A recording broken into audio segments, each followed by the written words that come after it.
기도 감사드립니다. 오늘 우리가 함께 볼 말씀은 창세기 1장 14절에서 19절까지의 말씀입니다. 우리 함께 기도하고 그리고 말씀 보도록 하겠습니다. 오늘도 우리를 부르신 주님, 우리의 눈은 어둡고 마음은 연약합니다.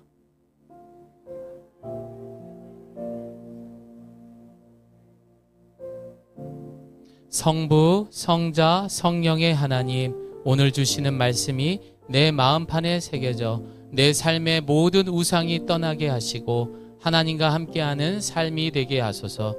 예수님의 이름으로 기도합니다. 아멘. 여러분, 이 기도가 계속 바뀌는 거 알고 계시죠? 예. 바뀌고 있는 겁니다, 여러분. 말씀에 따라서. 자, 우리 오늘 함께 볼 말씀을 같이 한 절 한 절 교독하겠습니다. 창세기 1장 14절에서 19절입니다. 하나님이 이르시되 하늘의 궁창에 광명체들이 있어 낮과 밤을 나뉘게 하고 그것들로 징조와 계절과 날과 해를 이루게 하라.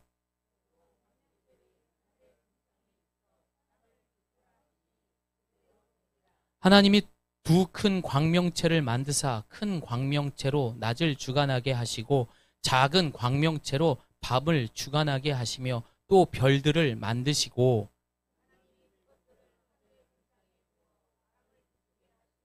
낮과 밤을 주관하게 하시고 빛과 어둠을 나뉘게 하시니 하나님이 보시기에 좋았더라. 함께합니다. 저녁이 되고 아침이 되니 이는 넷째 날이니라. 아멘. 올해도 어김없이 새해가 밝아지면서 많은 사람들이 해돋이를 보기 위해서 산이나 바다로 갔습니다. 혹시 가신 분들 계신가요? 그곳에 가는 이유는 참 여러 가지 이유가 있겠죠. 많은 인파가 몰리다 보니까 작은 사건과 사고가 있고 위험도 있을 수 있어요. 또 가는 길 동안 차가 막히는데도 우리는 왜 그 해 뜨는 것을 꼭 보려고 그렇게 가는 것일까요? 아마도 그 해 뜨는 게 너무 멋있는 것도 있지만 그 해가 우리에게 주는 기운과 그 에너지를 의식했기 때문입니다. 해뿐만이 아닙니다. 이 달이라는 것도 보름달이 떴을 때에 정한 수를 떠놓고 빌고 또 빌면은 아들을 낳을 수 있다라고 해서 달 앞에서 기도하는 그런 모습들도 많았습니다. 과거에서부터 이 보름달이라는 것은 애군을 쫓고 복을 빌 수 있는 상징적인 의미를 많이 가지고 있습니다. 그러나 그 속에는 우리가 생각했던 것만큼 큰 복이나 의미보다는 내 감정과 그리고 자기 만족에 불과한 하나의 형상을 만들어 놓은 그런 종교 행위에 불과한 것입니다. 그래요, 안 그래요? 그렇죠? 오늘 창조하신 이 해와 달 그리고 별을 통해서 하나님은 예수님을 통해 재창조된 저와 여러분에게 꼭 하고자 하시는 말씀이 있습니다. 오늘 여러분 모두가 그 생명의 말씀을 통해서 다시는 죄와 사망의 길이 아닌 생명이 되시는 그러한 길이 되고 하나님과 함께 할 수 있는 그런 우리 예가교회 성도님 되시기를 소망합니다. 재창조의 모형을 보여주시는 이제 창조 4일째입니다. 크고 작은 광명체라고 말을 했습니다. 그 광명체는 다른 말로 하면 해, 달, 별을 말합니다. 우리에게 그러면은 이 광명체를 만들어 주신 메시지는 첫 번째입니다. 우상 숭배에 대한 경고입니다. 하나님이 가장 싫어하는 게 뭔지 아시죠? 10계명 첫 번째가 뭐죠? 나 외에 다른 신을 만들지 말래요. 그뿐만 아닙니다. 우상을 만들지 말래요. 그래서 우리는 하나님이 가장 싫어하는 것을 알고 있습니다. 그렇다면 신앙생활하는 우리에게 있어서 우리는 하나님이 가장 싫어하는 것들을 하지 않고 또한 하나님께서 우리에게 가르쳐 주신 그 율법을 지키면서 노력할 수 있는 저와 여러분이 되셔야 할 겁니다. 그러나 생각보다 이 우상 숭배는 우리의 삶 속에 너무나 깊이 들어와 있습니다. 왜냐? 그 우상은 우리의 모든 육감으로 느낄 수 있어야 되고 결과물이 분명히 있어야 하는 것. 그게 조건이기 때문입니다. 그런데 알 수가 없어요. 그게 우상이 아니라고 또 생각하는 분도 많다라는 것입니다. 그래서 그래서 이 기독교를 제외하고 많은 종교에서는 어떠한 그런 형상을 만들어서 그것에다가 빌고 소원이 이루어지기를 바라는 형상 숭배를 하는 경우가 많습니다. 사실 멀리 갈 필요도 없어요. 우리 기독교 성도들에게도 십자가 목걸이에 목숨을 거는 분들이 있습니다. 그냥 가는 곳곳마다 십자가를 그리는 거죠. 또한 묵주를 하고 다니는 것도 그렇고 불상 앞에 절을 하는 것도 그렇고 여러 가지 자기만의 그런 형상들을 만들어 놓고 엎드려 절을 하면서 자신이 원하는 것들을 빌고 원하는 것, 이 모든 것들이 어쩌면 우상에 해당하는 겁니다. 그러나 여러분, 우리가 십자가에 굳이 목숨 걸 필요는 없습니다. 여러분, 만약에 십자가에 예수님이 없었으면요, 그 십자가는 뭐예요? 사형도구예요. 저주받은 사형도구에 불과하다고요. 하지만 그곳에 예수님이 죽음에서 생명이 되신 부활하셨기 때문에 그 십자가의 의미가 담겨진 거예요. 그러니까 여러분, 그것들에 대해서 너무 연연하지 않으셨으면 합니다. 하지만 사랑하는 여인이 있다면 십자가 목걸이 하나 정도 선물해 주는 것도 괜찮을 듯 싶습니다. 예. 또 그거 갖고 너무 달달달 볶지 마세요. 예. 이처럼 오늘 본문의 해와 달은 첫째 날의 빛이라는 틀이 없었더라면은, 빛이 없었더라면, 그게 틀이에요. 빛이 틀이에요. 그 만약 빛이 없었더라면은 하나님의 피조물에 불과한 거죠. 해, 달, 별은 하나님의 피조물에 불과한 거예요. 아무것도 아닌 거예요. 빛이 중요해요? 해, 달, 별이 중요해요? 빛이 중요한 거예요. 그러나 과거 오래전에는 그 빛이 되시는 하나님보다는 그들의 눈에 보이는 해, 달, 별을 이들은 우상을 섬기는 경우가 참 많았다라는 것입니다. 고대 이스라엘 북쪽 지역 메소포타미아 지역에도 이 태양신을 신이라 불렀어요. 또한 고대 이 성경의 가장 강대국이었던 애굽이라는 나라에서도 이 태양신을 라라고 부르면서 그들을 숭배했습니다. 여러분, 토르 아세요? 토르가 아니라 토트라고도 불렀습니다. 그렇게 태양신을 섬겼던 것입니다. 여러분, 왜 그랬을까요? 이 태양을 통해서 이들은 농사를 짓고 농사를 지음으로 자신들이 먹을 수 있는 먹거리가 풍성해지기 때문에 그 태양이 없으면 절대 안 되라는 생각이 있어서 그것이 전부라고 생각했던 거예요. 뿐만 아니라 이들에게 그 당시에는 어둠이 너무 무서웠던 거예요. 그런데 밝은 보름달로 말미암아 이들이 빛을 보게 되면서 그 보름달에도 의미를 두게 되면서 우상숭배를 했다라는 것입니다. 그래서 이 고대에는 해와 달, 별, 이 모든 것들이 어쩌면은 우상의 가장 처음이 되는 그런 거리들이었습니다. 그래서 ESV 성경에서 보게 되면은 충분히 우상으로 자리 잡은 이 해와 달을 여러분이 보시는 이 개역개정 성경에서는 해, 달, 별이라고 말하지 않고 뭐라고 말했어요? 따라합니다. 광명체. 자, 큰 광명체는 뭐죠?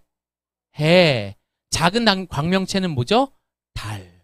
이렇게 표현을 한 거예요. 왜? 그때부터 그것을 우상으로 불렀기 때문에 그걸 빼버리고 광명체라고 말한 것입니다. 자, 우리 같이 신명기 4장 19절 말씀 함께 읽습니다. 시작.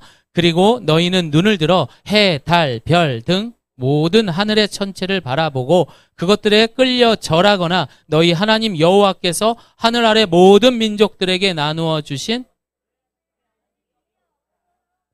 아멘. 잘했습니다. 그럼 인간은 왜 우상숭배를 할까요? 왜 우상숭배를 할까요? 왜 우상을 만들까요? 끊임없는 우리의 인생에 인간은요, 결핍함을 느끼기 때문이에요. 늘 뭔가가 부족하다라고 그걸 채우기 위해서, 그걸 다른 말로 하면은 자기의 필요를 위해서, 그 자기의 필요성을 위해서 이들은 우상을 만드는 것입니다. 사실 이스라엘 백성들은요 430년 동안 애굽의 노예 생활을 했습니다. 하나님께서 이들에게 출애굽해 주셨어요. 그러나 이들이 하나님이 준비하신 젖과 꿀이 흐르는 가나안 땅에 들어갈 수 없는 거룩함이 없었기 때문에 이들은 40년간 광야의 생활을 했었습니다. 그렇게 해서 어렵게 요단강을 건너서 정말 가나안 땅에 들어갔네요. 그러나 그곳에 갔더니 생각했던 것보다 가나안 땅은 젖과 꿀이 흐르는 것이 아니라 막막한 사막이었어요. 밤에는 너무나 추웠고 낮에는 왜 이렇게 더운지, 이게 무슨 천국이고 이게 무슨 하나님의 약속의 땅이야. 그러나 그곳에 남아있던 많은 사람들은요 기도를 하면서 우상들에게 비를 달라고, 비에 대한 우상을 섬기게 되고, 농사를 잘 짓게 해달라고 이상한 돈들에게 절을 하는 것들을 보면서 이들은 가나안 땅에 도착하자마자, 하나님의 약속 땅에 도착하자마자 이들이 했던, 가장 먼저 했던 것이 바로 우상 숭배였던 거예요. 배신자들. 근데 우리도 그렇다니까요. 하나님의 그 긍휼을 입은 사람들이 그 큰 사랑을 힘입어서 자유의 몸이 되었고 영원한 하나님의 백성으로 삼아주셨는데 기껏 한다라는 것이 나 외에 다른 신을 섬겼던 거예요. 왜? 그들에게 결핍함이 있었기 때문이에요. 나에게 필요한 것들이 너무 많았기 때문에 내가 아닌 다른 사람이 원하는 것을 보면서 따라하기 시작을 했던 거죠. 우리 냉정합시다. 우리 지난 한 주를 한번 돌아볼게요. 여러분에게는 결핍이 없습니까? 내가 필요한 것들을 채우기에 얼마나 많은 노력들을 했습니까? 참 재밌는 거는요. 여러분, 제가 늘 설교 시간마다 강조하는 것은 과거도 아니라고 말하고 미래도 아니고 언제가 제일 중요하다고 그랬어요? 현재예요. 지금이에요. 그런데 여러분, 그 지금이라는 가장 소중한 시간을 알 수 없는 그 미래를 위해서 낭비하고 있다니까요. 그래요, 안 그래요? 가장 큰 착각 중에 하나가 뭔지 아십니까? 나에게 내일이 있다라고 굳세게 믿고 있다라는 거예요. 나에게 미래가 있다고 그걸 확신하며 살아간다는 게 너무 말도 안 되는 것 같아요. 누가 그런 큰 지진이 날 줄 알았어요? 그렇게 많은 사람이 죽을지 어떻게 알았어요? 하루아침에 눈 뜨고 보니 나라가 쑥대밭이 됐다고요.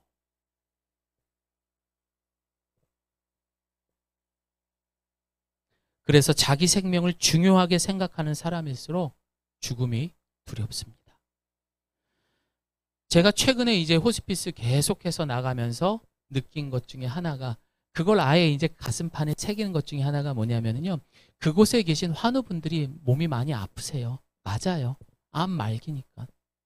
하지만 그분들과 저의 공통점이 뭔 줄 아세요? 미래가 보장되지 않았다라는 거예요.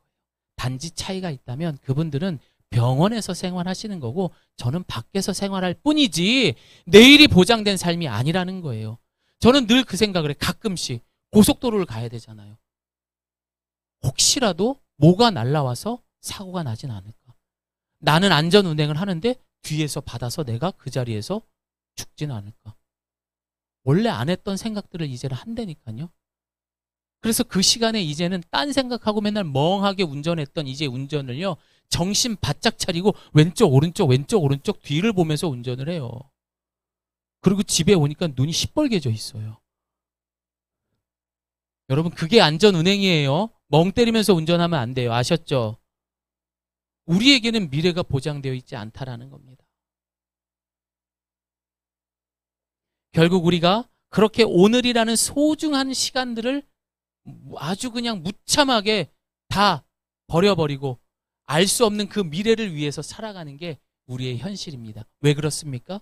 끊임없는 결핍. 결국 그 결핍이 또 결핍, 부족해. 나의 필요가 계속 많아지면 어떻게 됩니까? 결국 우리 인간은 죄로 인하여서, 그 욕심으로 인하여서 우리는 괴물이 되는 겁니다.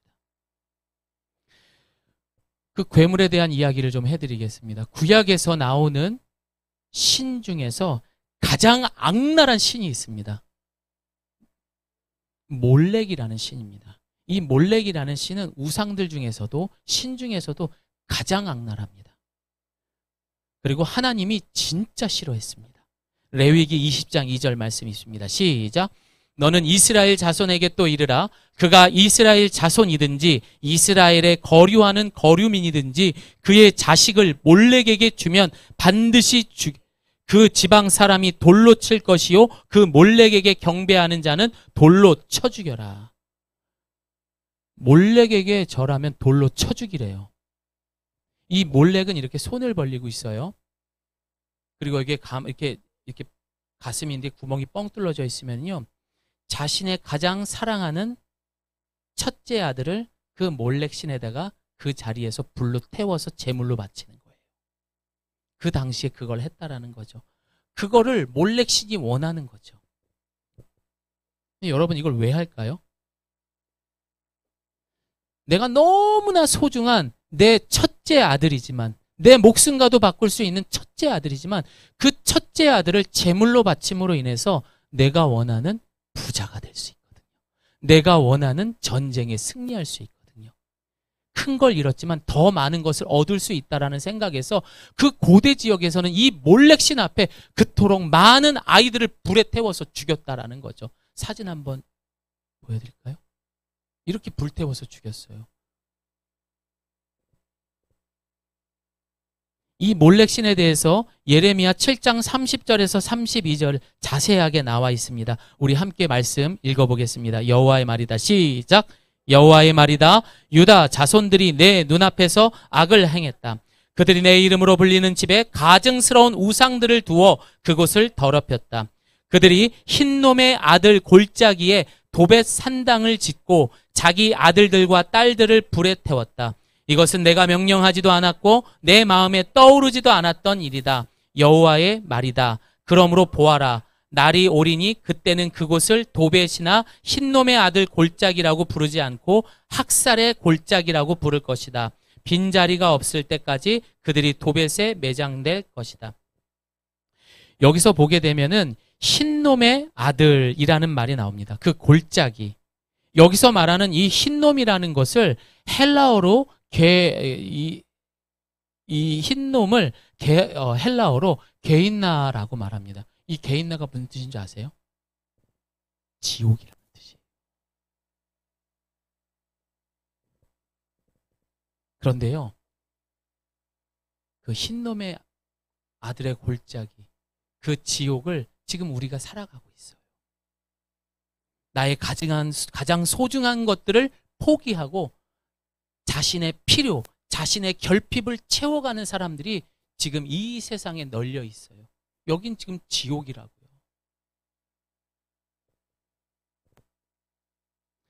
요즘 같은 시대에 우상 숭배한다라는 것 말 자체가 사어입니다. 죽은 말이에요. 사실 기독교 성도가 불상 앞에 가서 뭐 절을 하거나 이런 일은 없어요. 상식적으로. 그리고 제사상 앞에서 나는 기독교인이기 때문에 절 안 했습니다. 대단한 겁니다, 여러분. 정말 잘하셨어요. 하지만 그게 전부가 아니라는 거예요. 우리의 삶 속 깊은 곳에 이 몰렉신에게 섬기는 이러한 모습들이 있습니다. 2011년도에 대한민국에 엄청난 큰 사건이 있습니다. 바로 존속 살해 사건이었습니다. 고등학교 학생이 엄마를 살해합니다. 근데 이 살해하는 장면에서 이 엄마를 죽이려고 눈을 찔러서 죽이면 바로 죽을 줄 알고 눈을 찔렀는데 안 죽은 거예요. 피를 흘리는 그 엄마와 사투를 벌이는 그 과정에 서로 지쳐서 엄마는 죽어가면서 아들하고 대화하는 장면들이 나와요. 너 왜 나한테 왜 이랬니? 엄마가 막 이제 그렇게, 아들은 그 옆에서 울면서 엄마가 날 꼭 죽일 것 같아서 내가 이렇게 한 거라고. 너 이렇게 하면 네가 살기가 너무 힘들 텐데 그래도 엄마가 무서워서 나 이렇게 할 수밖에 없었어. 그러다가 엄마는 사망을 하게 됩니다. 그리고 그 아들은 그 엄마의 사체를 그 방 안에다가 그냥 둡니다. 썩죠. 3개월 동안 그 썩는 냄새 때문에 그 방 안에다가 공업용 본드를 다 칠합니다. 결국 연락이 안 되는 걸로 인해서 아빠로 인한 신고로 사건이 이제 결말이 나죠. 근데 존속 살해 사건인데 이 아이가 받은 그 형은 몇 년 받은 줄 아세요? 3년 6개월 받았어요. 왜 그랬을까요? 이 아이를 몸을 벗겨보면요, 너무 많이 매를 맞아가지고 그 멍이 안 빠지는 거예요. 그래서 그게 자기 피부 색깔이 됐고 엉덩이의 오른쪽과 왼쪽에는 짝짝이가 됐어요. 하도 뚫겨 맞아가지고. 이미 이 아이는 초등학교 6학년 때 토익이 900점이 나왔던 애예요. 수재였어요. 공부를 진짜 잘하던 전교에서 놀던 애예요. 한둥술에도 점수가 떨어지면은 엄마가 가만 안 둬뒀던 거예요. 그런 압박이 밀려오면서 자신의 성적이 발각낼까봐 거짓말을 했는데 들통나는 순간 겁이 나서 그러한 일을 벌이게 된 거죠. 이 상상하기도 얼마나 여러분 잔인합니까? 생각해 보십시오. 엄마는 자신의 가장 소중했던 아들, 그 아들을 희생시킴으로 인해서 내 만족을 채운 거에 아니에요. 맞잖아요. 그 엄마는 아들에게 몰렉신에게 했던 행동을 똑같이 하는 거예요. 여러분, 이게 지옥이잖아요. 이렇게 몰렉신과 같은 행동을 하는 그 세상이 지옥인 거예요. 그런데 이 지옥과 같은 이러한 행동을 하는 이유가 어디에서부터 시작이 된 거예요? 바로 욕심이라는 죄에서 시작했다라고 성경은 말합니다. 우리 골로새서 3장 5절 말씀이 있습니다. 시작. 그러므로 땅에 있는 지체를 죽이라. 곧 음란과 부전과 사욕과 악한 정욕과 탐심이니 탐심은 우상숭배니라. 이 욕심을 우상숭배했더니 이런 끔찍한 일을 벌이게 된 것입니다. 이뿐만 아닙니다. 이 시대에는 문화를 지배하는 우상들이 너무나 많이 지배하고 있습니다. 예를 들면 우리가 꼭 필요로 하고 목숨 걸고 벌어야 하는 그 돈을 벌기 위해 사무실이 그런 우상의 장소가 될 수가 있고 헬스장이 우상이 있는 곳이 될 수도 있습니다. 또한 자녀와 가족밖에 모르는 그 가정이 바로 우상 숭배하는 신전이 될 수도 있는 거예요. 그러니까 내 새끼, 우리 가족만 하는 것도 우상 숭배예요. 미모와 권력, 돈과 성취, 이게 모든 것들이 다 현대판 우상이라는 겁니다. 그걸 갖기 위해서 여러분은 가장 소중한 우리 아이들, 결국에는 엄마 아빠는 다 나가서 일을 해야 되는 그런 현실이 돼버렸고, 과거에는 2대, 3대, 4대 함께 살던 그 대가족이 핵가족화돼서 그것도 모자라서 이제는 그 가정들이 다 쪼개져 버렸어요. 하나님보다 더 중요하고 더 크게 우리의 마음과 생각을 차지한다면 그게 우상인 거예요. 내가 지금 시간을 가장 많이 쓰고 내가 지금 많은 물질을 투자하고 내 물리적인 노력을 하는 모든 것들이 다 우상입니다. 가장 소중한 것을 못 보게 하는 하나님이 가장 싫어한 죄입니다. 여러분, 우상 숭배는요, 성경에서 뭐라고 말하는 줄 아세요? 내 아내가 있고 남편이 있잖아요. 그런데 내 아내가 다른 남자랑 육체적 결합을 하는 거랑 똑같은 거예요. 상상해 보십시오. 내 남편이, 내 아내가 밖에 나가서 그러고 다닌다고 생각해 보세요. 하나님이 그런 마음으로 산다고 생각해 보세요. 소름 돋지 않습니까? 그곳이 바로 흰놈, 즉 지옥이 되는 것입니다. 이 우상은 오늘날 하나님과의 관계가 있다고 착각하게 만드는 것, 그게 마귀의 게임인 거예요. 내가 되게 열심히 살거든요. 잠도 못 자가면서 매일 새벽같이 일하고 밤늦게까지 일하고 너 열심히 살잖아, 괜찮아. 야, 일 때문에 주일 빼먹는 거 괜찮아. 성경 못 읽을 수도 있지. 너 그렇게 열심히 사는데 괜찮아. 야, 네 자녀랑 그 한 번 안 놀아주는 것도 괜찮아. 너 열심히 돈 버는데. 야, 네 새끼가 우선이지. 뭘 다른 것까지 챙겨. 괜찮아, 괜찮아. 네 새끼만 챙겨. 니네 가족이 우선이지. 뭘 이웃까지 챙겨. 마귀는 이렇게 우리를 혼돈하게 한다.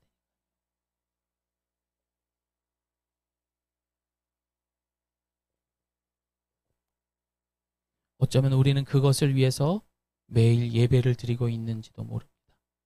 이것은 정말 무서운 죄예요. 그래서 오늘 하나님은 우리에게 이 해, 달, 별, 세상이 창조되었을 때 사람이 가장 먼저 우상으로 만들었던 이 해, 달, 별을 통해서 얘들아, 너희가 재창조되었을 때 너와 나의 관계에서 이 우상 숭배를 제일 조심해야 된다. 알겠니? 이렇게 우리에게 말씀하고 계신 거죠. 두 번째로 성도를 이 해달별을 만드신 것은 우리를 빛으로 인도하신다라는 것을 가르쳐주기 위함입니다. 오늘 본문을 보게 되면은 하늘의 별들 만드시면서 광명체라는 단어를 반복해서 사용하고 있습니다. 성경 보시면 그래요. 광명체라는 말이 나옵니다. 그리고 한 번도 해와 달의 의미라는 단어로 사용하지 않습니다.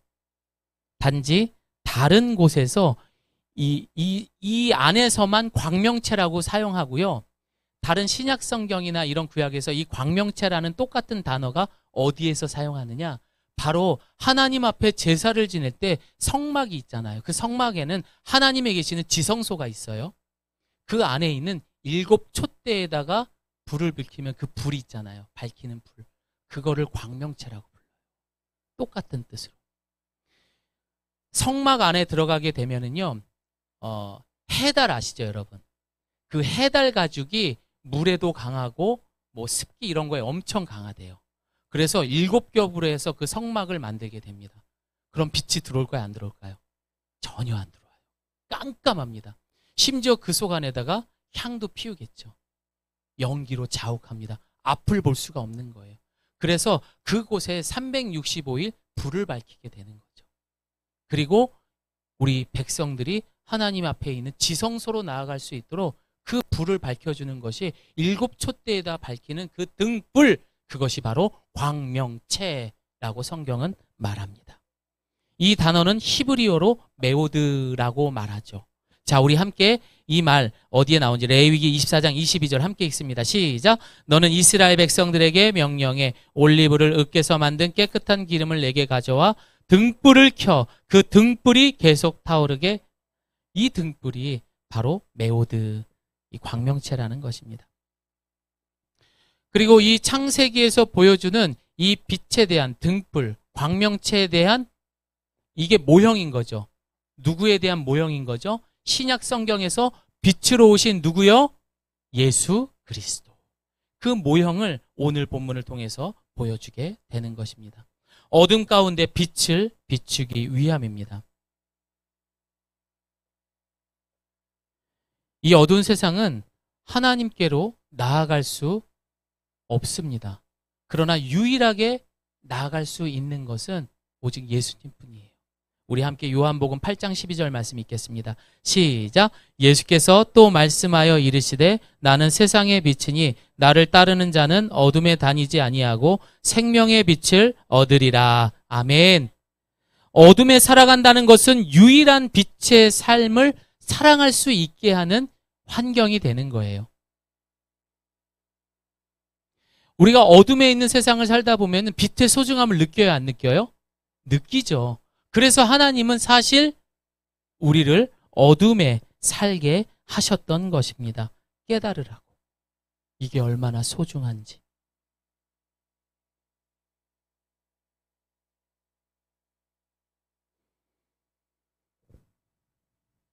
하지만 끊임없는 결핍으로 자기밖에 사랑할 수 없는 우리는 연약한 존재이기 때문에 그 빛이 빛됨을 우리는 깨닫지 못했다라고 성경은 말하고 있어요. 빛이 우리에게 쬐고 있는데, 여러분 그렇잖아요. 우리가 살아가면서 이렇게 빛을 비춰주는데 매일같이 아유 감사합니다 빛을 주셔서 이렇게 하진 않잖아요. 우리 공기에 대해서 매일 감사합니까? 안 하잖아요. 똑같은 거예요. 그렇게 하나님과 가까이 할 수 있는 그 예수 그리스도가 이 땅에 오신 것에 대해서 우리는 그 결핍으로 인하여 우상 숭배로 인하여서 우리는 그 빛을 모르고 그렇게 살아가고 있는 것입니다. 우리의 그런 수준을 알 수 있는 것은 우리가 얼마나 연약한지를 알 수 있어요. 예를 들면 우리가 사랑을 하더라도 여러분 어떻습니까? 우리 수준에서밖에 사랑을 할 수밖에 없다라는 겁니다. 다시 말해서 내가 너를 사랑해? 그러면은 내가 손해보지 않을 만큼 또 내가 누군가 이웃에게 굉장히 사랑에 대한 모습을 보여줘. 누군가에게 인정받을, 칭찬받을 만큼의 사랑만 하는 것입니다. 이 모든 것은 실질적으로 빛이 비치지 않은 사람 안에서 이 모습은 자기 사랑에서 나오는 것입니다. 그러나 그 빛을 깨닫게 되면은 우리는 그 이상의 넘치는 사랑을 할 수 있는 것입니다. 결국 우리가 그것을 깨닫기 위해서는 우리 안에 있는 그 탐심, 그 욕망이 십자가에 완전히 죽어야 그 사랑을 깨달을 수 있고 그 사랑을 빛의 삶으로 살아갈 수 있는 것입니다. 여러분, 이게 쉽지 않아요. 예수님 믿었다고 해서 단번에 변하지 않습니다. 여전히 우리는 자신의 옛사람으로 말미암아 자기만을 사랑하고 여전히 과거의 그 습관으로 살아가는 게 우리의 모습입니다. 너무 그래서 우리 성도님들 생각할 때마다 답답함이 처음엔 되게 많았었어요. 근데 다행히 그 답답함이 이제는 눈물로 바꿔주셔서 더 기다리고 기도하고 있습니다. 조금만 더 하면 될 텐데 왜 그걸 못할까 이런 마음들이 들 때가 많은데 제가 잘나서 그런 게 아니라 그 마음을 우리 하나님은 더 얼마나 가슴 아파하실까라는 것을 깨닫게 되었을 때 그게 눈물로 변하더라고요.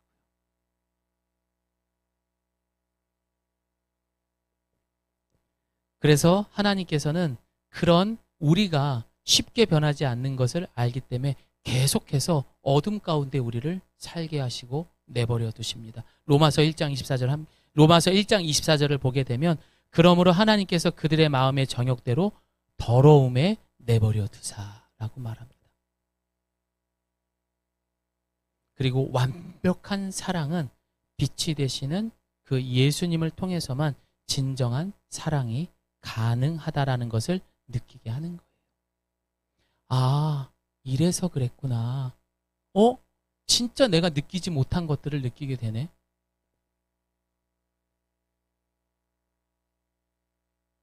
그래서 이거에 대해서, 이 결핍함에 대해서 누구나 힘들죠. 채우고 싶고 욕심이 생기죠. 하지만 바울 사도는 이 결핍함에 대해서 빛이 되신 예수님을 통해서 어떻게 극복했는지 고린도 후서 12장 9절은 이렇게 말합니다. 내 은혜가 내게 족하다라고 말합니다. 그리고 이 능력은 약한 데서 온전해진다라고 말하는 거예요. 바울 사도는 몸 건강도 너무 안 좋았어요. 돈이 많은 것도 아니었어요. 그리고 늘 자신을 죽이려 하는 그런 환경 속에 살아야 했던 정말로 결핍의 삶을 사는 사람이었어요. 하지만 그런 결핍함이 있기 때문에 내가 그 예수 그리스도의 소중함을 알았다라고 말하는 거예요. 그 예수 그리스도를 깨닫는 순간 그 결핍조차도 그 은혜가 내게 족하다. 너무너무 만족합니다라고 자신 있게 선포한 거예요. 그게 우리의 모습이 되기를 소망합니다. 우리는 어떻게 합니까? 그 결핍이 부족하기 때문에 뭘 만들어요? 우상을 만들잖아요. 몰래 신에게 바치는 것처럼 그렇게 소중한 것들을 포기하고 더한 것들을 만들잖아요. 하지만 그 결핍 속에서 발견한 우리를 빛으로 인도하시는 예수님을 발견했을 때 바울은 이렇게 말합니다. 나를 강하게 합니다. 고린도후서 12장 10절 말씀 함께 읽습니다. 시작.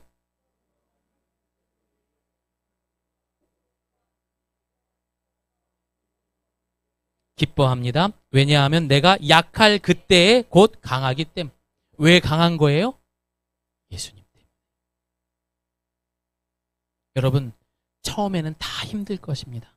그러나 조금씩 작은 것에부터 순종하면서 우리가 아까 불렀던 찬양처럼 그 원석이 발견했을 때는 이게 뭐 돌이지.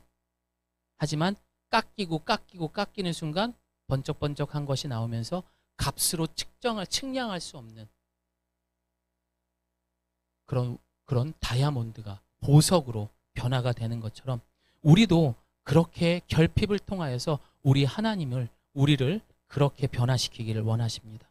그 속에서 우리는 진정한 감사와 기쁨이 넘치게 되는 거예요. 그 모습대로 살아가다 보면은 굳이 교회 가자라는 말 안 해도 되는 거예요. 그때 전도가 되는 거예요. 당신을 보니까 교회 가고 싶네가 되는 거죠. 근데 매일 지쳐있고 매일 힘들어하는 사람 보고선 나와 똑같은데 그렇게 하고 싶을까요? 하지만 우리 하나님은 그 결핍 속에서도 빛으로 우리를 인도하시는 하나님인 줄을 믿으시길 바랍니다. 셋째로 해와 달을 만드신 그 하나님, 그 목적은 하나님의 인자하심을 보여주기 위함입니다. 시편 136편 7절 9절 말씀 함께 읽습니다. 시작. 그 빛들을 지으신 이에게 감사하라. 그 인자하심이 영원함이로다. 해로 낮을 주관하게 하신 이에게 감사하라. 그 인자하심이 영원함이로다. 달과 별들로 밤을 주관하게 하신 이에게 감사하라. 그 인자하심이 영원함이로다. 하늘의 해와 달을 보면서 하나님이 어떤 분인가를 보고 감사하라. 그런데 그 모습이 인자하다라고 말합니다. 그리고 그 인자한 모습에 감사하라라고 말합니다. 여기서 인자하다라는 말은 히브리어로 따라합니다. 헤세드라고 합니다. 많이 좀 들어본 것 같지 않아요? 이 헤세드라는 말은 이 우리나라 말 성경으로 번역을 하게 되면 사랑, 은혜, 인자, 자비, 선물 해서 이 20개 이상으로 해석을 해가지고 이 헤세드를 그렇게 해석을 했다는 거죠. 그것을 통틀어서 오늘 이 본문에서는 인자하다라고 이야기하는 거예요.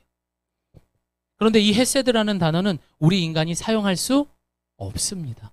오직 하나님에게만 사용하는 그런 단어입니다. 헤세드라는 것이 어떤 거냐? 하나님의 헤세드는 하나님이 한번 어떤 대상으로 하여금 사랑과 인자로 내가 은혜를 베풀겠다라고 마음 먹으면 그 사람이 저 밑 끝바닥에 있는 어떤 사람이라 할지라도 하나님은 그 사람을 끝까지 헤세드 하시는, 지켜주시고 함께 하시는 그 약속을 말하는 거예요. 어마어마한 거죠. 그러니까 사람하고는 상관없이 오직 하나님에게만 사용되는 것입니다. 여러분, 이 자리에 앉아 계신 여러분들이 그 헤세드의 언약을 가지신 분들이세요. 아멘 하셔야죠. 그래서 여러분을 그 밑바닥에 아무리 내가 방황하는 삶 가운데에서도 우리 성령 하나님은 여러분 주변을 늘 함께 하시면서 야, 이제는 돌아와라. 같이 가자. 나 안 들리는데? 근데 주변에서 그래. 교회 가자니까. 야, 나랑 같이 교회 한번 갈래? 듣잖아요, 여러분. 그래서 왔잖아요.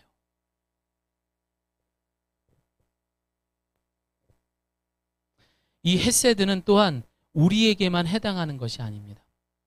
여러분, 해와 달과 별을 예수 믿는 사람만을 위해서 하나님 만드셨을까요? 아니죠. 모든 사람들이, 불교를 갖고 계신 분들, 다른 종교, 심지어 이단들인 사람들에게도 이 해, 달, 별을 우리 주님께서 만들어 주셨다라는 것입니다. 또한 이 모든 것들이 절대 우연이 아닌 목적을 가지고 만들어 주셨다라는 것입니다. 태양에서 지구까지의 거리가 1억 5천만 킬로미터입니다.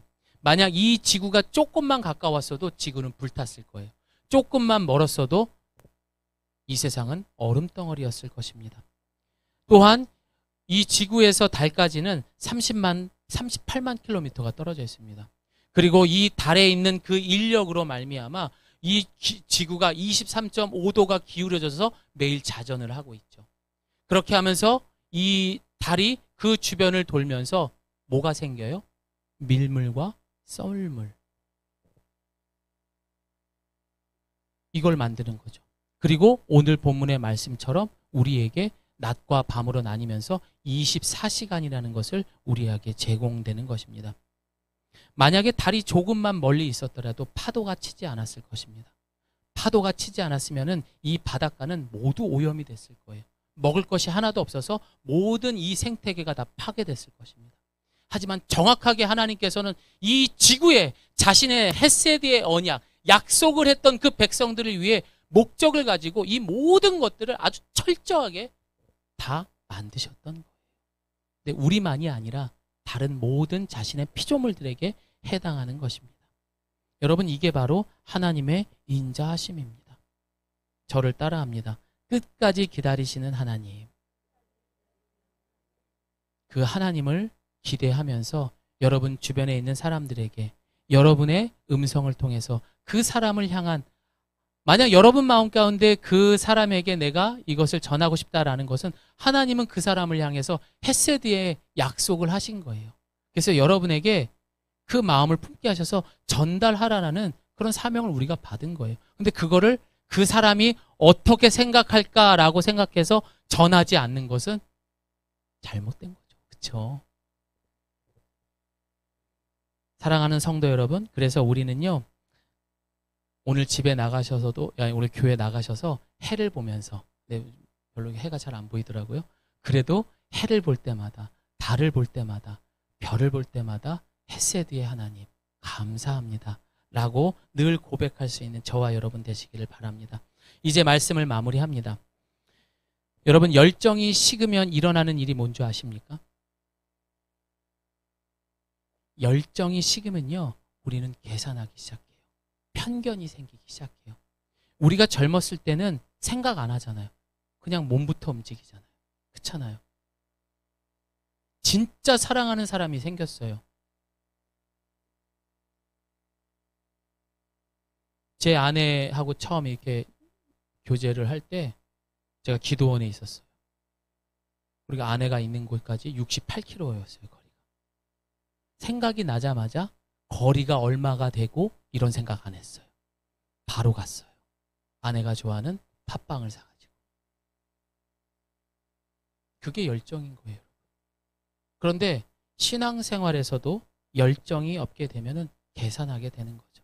내가 이 시간을 이렇게 하면은 뭘 할 수 있고, 내가 이 물질을 이렇게 하면 이렇게 손해보고 저렇게 할 수 있는. 그러니까 이런 생각을 계속 하다 보니까 결국 뭘 만들어요? 이런 상황에서 우상 숭배, 이런 것들이 들어오게 되는 것입니다. 사랑하는 성도 여러분, 하나님께서는 이 창조의 세계를 그냥 만드시지 않았습니다. 특별히 이제 모든 첫째 날, 둘째 날, 셋째 날에 틀을 만드시고 이제 넷째 날 처음으로 이 빛이라는 틀을 통해서 해, 달, 별로 채우셨어요. 그리고 첫 번째로 우리에게 경고하신 바로 우상 숭배에 대해서 여러분 정말 조심하셔야 돼요. 평생을 신앙생활했어도 착각하고 끝까지 그게 신앙생활인지 모르고 살아간 사람들도 있다라는 거예요. 그게 우상 숭배예요. 주의하시길 바랍니다. 하지만 우리 하나님은 그 헤세드의 사랑으로 그 속에 있을지라도 마치 그 성막의 깜깜한 안에서 지성소로 하나님께로 인도하시는 그 등불처럼 우리를 인도하시는 하나님이라는 것을 믿으면서 과거의 여러분의 어떤 모습은 중요하지 않습니다. 이제 다 잊어버리십시오. 그리고 그 빛이 되시는 그 하나님 앞에 감사함으로 오늘부터 우리 주님과 일일이 될 수 있는 그런 은혜가 우리 예가교회 성도님에게 있기를 예수님의 이름으로 축복합니다. 우리 함께 기도하겠습니다.